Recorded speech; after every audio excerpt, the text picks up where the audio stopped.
awful lot. Westerns, wild farce comedies. I'm one of those people who like. Never done a Western? No, never. It's hard to do those now. Oh boy.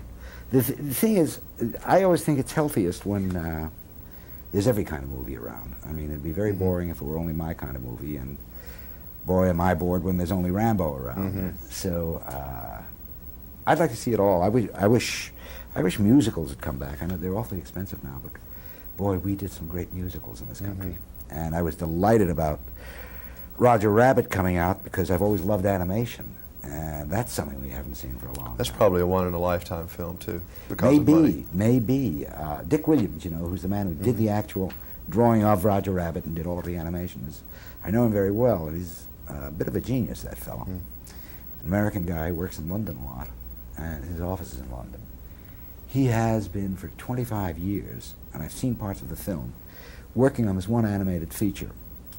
It's cost him, what he does a commercial, or he does Roger Rabbit. And then does a little bit more. And then he does a little bit more. And he already has put over $15 million. And this is his own money. This is studio money. The profits of his company just keep going back to completing this movie. He needs about another $25 million to complete it. But in the footage that I've seen 4 reels of it. And it, I think, is the most brilliant animated film I've ever seen in my life. Are you a fan of movies? Now, some directors I don't think go to a lot of movies. You know, I go to them all the time, and I don't like to go too much in screening rooms. I go mostly to theaters. Yeah. Of all these films, I have a couple of favorites. Fail-Safe, and I enjoy watching a young Larry Hagman back in those days. I'm delighted because a lot of people have mentioned Fail-Safe to me recently. It was not particularly successful when it opened. It did pretty well, but no great shakes. And I'm glad to see that it still has some sort of relevance and meaning for anybody. How about where does Network stand in your heart? I guess you got an Academy Award for that. No, nomination. Nomination. Yeah. It got a lot of nominations and awards. How does that rank in your book of lists? I mean, very high. You're getting me going on something that I don't like to talk about, which is I don't like to rank the movies because. Yeah, I know that's hard. They're all like children, right? It's like saying which is my favorite child. Well, yeah, you're making orphans of the ones that you don't mention. Right. But Network is special. Probably, for me at least, written by the most brilliant, funny writer that America's produced, Patty Chayefsky, and that cast was a glory.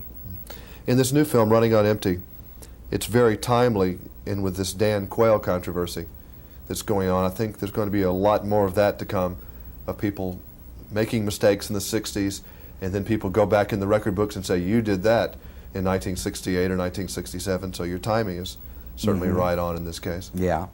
Yeah, it'll be interesting to see the people in Running on Empty certainly did it with the best of intentions. We'll have to see whether that's true of Mr. Quayle.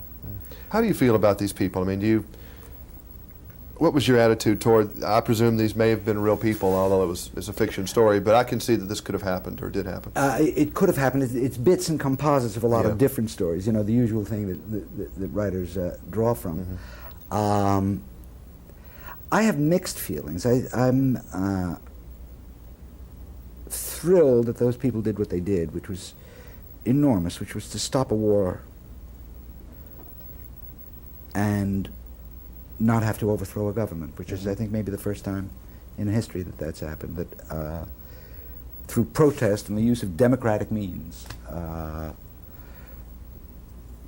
things that they were allowed, assembly, speech, and so on, created enough of a movement to stop a war, which is enormous.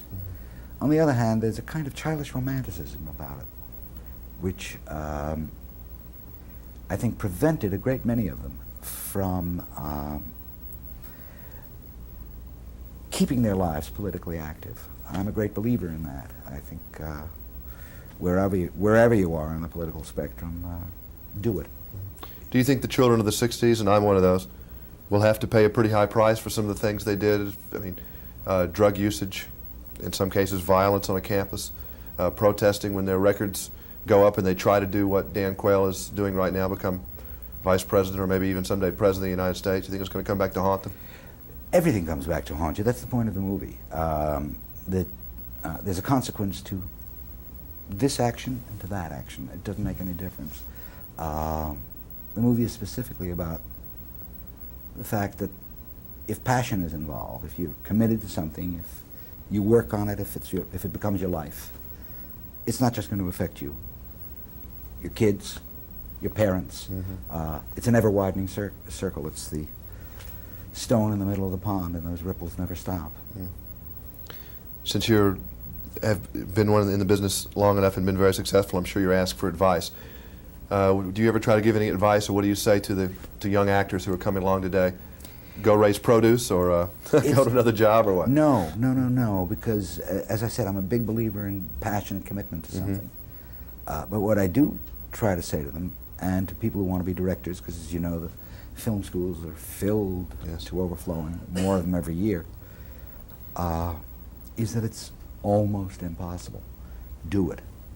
But boy, try to get a realistic perspective on what you're getting into. It's very hard for them to do, though, 20 years old.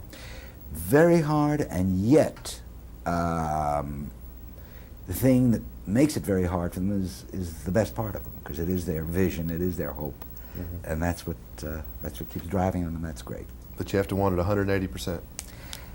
And interestingly enough, for me, if you don't make it, you're not going to get hurt by the experience of trying that hard. That's true.